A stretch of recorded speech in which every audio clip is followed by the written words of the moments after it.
Hello dear students, आइए इस video में हम WOULD उड के यूज़ को स्टडी करें।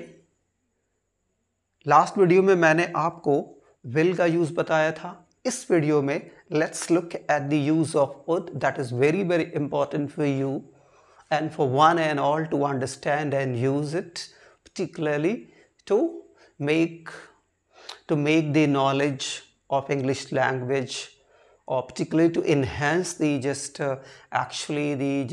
knowledge of the English language की knowledge को enhance करने के लिए ये बहुत ही important है. So now let's look at the use of WOULD, that is a modal auxiliary.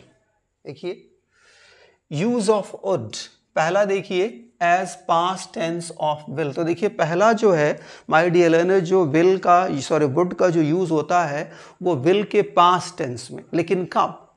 Generally अगर जो विल WILL विल किसी जो है डायरेक्ट नरेशन में आया हो, अगर जो डायरेक्ट नरेशन में विल आया हो और नरेशन की जो रिपोर्टिंग वर्ब है वो पास्ट टेंस में हो, तो जब हम उसको चेंज करते हैं तो जनरली विल जो होता है वो वुड में बदल जाता है. कई बार सेंस के अकॉर्डिंग वो विल जो है शुड में भी बदलता है. लेकिन यहाँ हमको समझना है कि अगर जो विल आ रहा है किसमें, डायरेक्ट नरेशन में, डायरेक्ट नरेशन में, और जब हम उसको इनडायरेक्ट में बदलेंगे तो वो जो विल होता है वो एक्चुअली वुड हो जाता है डियर लर्नर. जैसे यहाँ पे देखिए मैंने एग्जाम्पल के तौर पे दिया हुआ है, she told me that she would do that work. इसका हो सकता है, इसका डायरेक्ट क्या हो सकता है, she said to me inverted commas she will do that work. तो इसका इनडायरेक्ट क्या बन गया है, she told me that she would do that work. तो यहां देखिए, यहां पे ये जो वुड आया है, क्यों आया है, क्योंकि जो डायरेक्ट नरेशन में विल था उसी को बदल के ये वुड हो गया है. तो ये आपको ध्यान रखना है कि विल का पास्ट टेंस भी वुड होता है. इट डज नॉट मीन, इसका मतलब ये नहीं कि केवल ये पास्ट टेंस के तौर पे यूज होता है. इसके बाद ये हर बार एकदम विल जैसा ही यूज होता है डियर लर्नर. जैसे देखिए यहां पर दूसरा, to express habits of past. याद रखिए वुड का use my dear learner use to जैसा भी होता है, USEDTO2, use to. Actually use to क्या है, ये भी एक मॉडल ऑक्सिलरी है. यूज टू ये भी एक जो है मॉडल ऑक्सिलरी है, और इसका इस्तेमाल हम किसके लिए करते हैं, यूज टू का, to refer habits of past. ऐसी आदतें जो हमारी पास्ट टाइम में थी उनको बताने के लिए हम एक्चुअली यूज टू का यूज करते हैं. जैसे मुझे कहना होगा कि मैं सिगरेट पिया करता था, तो मैं क्या कहूँगा, आई यूज टू स्मोक सिगरेट. तो यूज टू की जगह मैं चाहूँ तो वुड का भी इस्तेमाल कर सकता हूँ. तो मैं क्या कह सकता हूँ, आई वुड स्मोक सिगरेट, ये भी मैं कह सकता हूं. तो वुड का यूज टू की तरह भी होता है. जैसे यहां पर देखिए, आप देखिए, I would smoke in my childhood, यानी कि मैं अपने बचपन में क्या है, धूम्रपान यानी कि सिगरेट पिया करता था. तो यहां देखिए क्या रहा, to express habits of past. Present की हैबिट नहीं माय डियर लर्नर्स, ये ध्यान रखना है आपको कि प्रेजेंट की हैबिट को आपको नहीं दिखाना, इस वक्त की आदत को नहीं दिखाना. पास्ट यानी कि बीते समय की जो आपकी आदत थी उसको बताने के लिए आप यूज टू का इस्तेमाल कर सकते हैं या वुड का भी इस्तेमाल कर सकते हैं. तो यहाँ मैं वही कर रहा हूँ. देखिए, I would smoke in my childhood. यहाँ देखिए, टू मेक पोलाइट रिक्वेस्ट.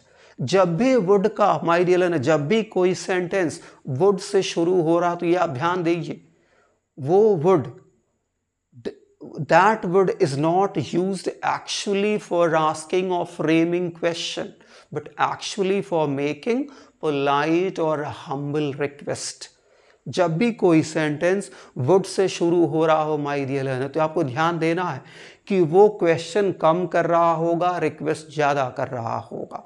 तो जब हमें किसी से हम्बल रिक्वेस्ट करनी होती है उस केस में भी हम वुड का इस्तेमाल करते हैं। जैसे यहाँ देखिए example, would you like to have some coffee, क्या आप कुछ कॉफ़ी लेना पसंद करेंगे, मीन्स क्या आप थोड़ी कॉफ़ी पीना पसंद करेंगे, रिक्वेस्ट कर रहे हैं। जनरली हम अपने गेस्ट से करते हैं, would you like to have a piece of bread, would you like to have a loaf of bread, would you like to give me 100 rupee note, क्या आप मुझे 100 रुपये के नोट देंगे। एक तरह से हम क्या करते हैं, रिक्वेस्ट करते हैं किसी से। तो जब हम किसी से कोई हम्बल रिक्वेस्ट करेंगे तो भी हम वुड का इस्तेमाल करते हैं, तब वुड से सेंटेंस शुरू होगा माय डियर लर्नर, और लास्ट में क्वेश्चन मार्क आएगा, लेकिन वहाँ हम्बल रिक्वेस्ट ज़्यादा होगी। नेक्स्ट देखिए, to express wish. Express wish का मतलब होता है अपनी इच्छा व्यक्त करना। जैसे कि मैंने कहा I wish I would be there, कह रहा कि आई विश, काश मैं वहां होता, काश मैं अपने भाई से मिल पाता। तो I wish I would meet my brother. यहाँ कुड भी लगता है, ऐसे किस्म वर्ड ये कुड भी लगता है, जैसे I wish I could meet my brother, लेकिन I wish I would meet my brother भी हो सकता है। जैसे यहाँ पे देखिए एग्जाम्पल के तौर पर मैंने लिखा I wish I would win that race, तो कह रहा काश मैं उस रेस को जीत लेता। तो इसका अगला यूज जो मैंने आपको बताया, ये यूज जो बताया, ये विश, यानी कि जब कोई चीज को पाने की, हासिल करने की आप अपनी इच्छा व्यक्त करते कि काश मैं ऐसा कर पाता, I wish I would do that, I wish I would meet him, काश मैं उससे मिलता। तो I wish I would see him और I would meet him, I wish I would win the first prize. इस तरह के सेंटेंसेस में अपनी इच्छा को दिखाने के लिए भी हम वुड का इस्तेमाल करते हैं। अगला देखिए,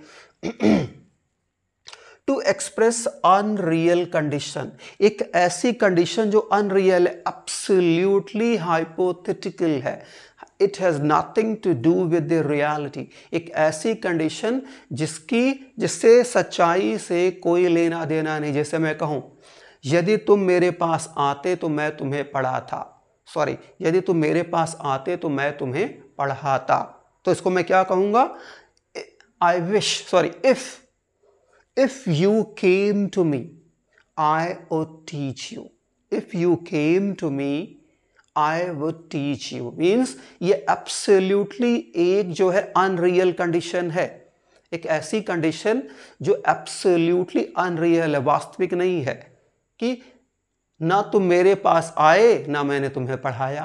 कह रहा अगर तुम आते तो मैं पढ़ाता, दोनों नहीं हुआ, एकदम अनरियल है, हम सिर्फ इमेजिन कर रहे हैं, ऐसा प्योर इमेजिनेशन। देखिए एग्जाम्पल के तौर पर मैंने लिखा, अभी देखिए, if you came to me I would teach you, कि यदि तुम मेरे पास आते मैं तुम्हें पढ़ाता। If you sang I would dance, जैसे यदि तुम गाते मैं नाचता, ना तुमने गाया ना मैंने नाचा। माय डियर लर्नर्स, ये यूजेस जो हैं वो बहुत इंपॉर्टेंट हैं, ये आपको ध्यान रखना है कि if you want to become very much confident in speaking English, and if you want to speak English in a very fluent, immaculate, absolutely flawless manner, I would advise you to please try to imbibe and treasure all these rules that I am sharing with you through my video, my dear learners. कि जो भी मैं ये rules आपको share कर रहा हूँ अपने वीडियो के थ्रू, इनको आप imbibe कीजिए।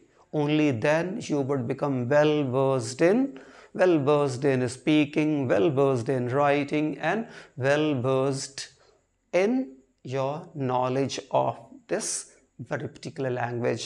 तो my dear learner, I hope ये would के आपको सारे यूज क्लियर हैं। अगर जिसमें से किसी यूज में आपको कोई कॉम्प्लिकेशन हो, जैसा मैं हमेशा कहता हूँ, please do write below in the comment box. I will try my best to resolve and address your problem in the very next video. Till then, my dear learner, thank you, lots of love.